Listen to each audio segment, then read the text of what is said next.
माननीय धनंजयजी मुंडे साहेबांवर सतत जे आरोप होते, आरोप करण्यात येते, आरोप कोण करते?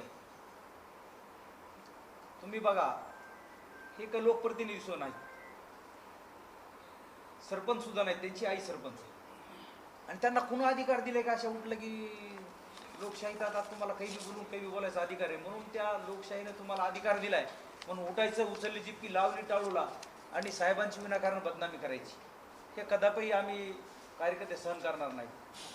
तुम्ही किती चांगल्या धुतलेल्या तांदळाचे सगळ्या परळी मतदारसंघाला माहिती आहे ना, असं कोणी व्यावभाव आणून मिले मोठा पैलवान अगर मिले लोकप्रतिनिधी चांगला आहे मी असं काही, हे असे स्वप्न बघितल्यानं साकार होत नसते. त्याच्यासाठी जनसेवेत येऊन काम करावं लागते, विकासाचे मुद्दे मांडावे लागतील.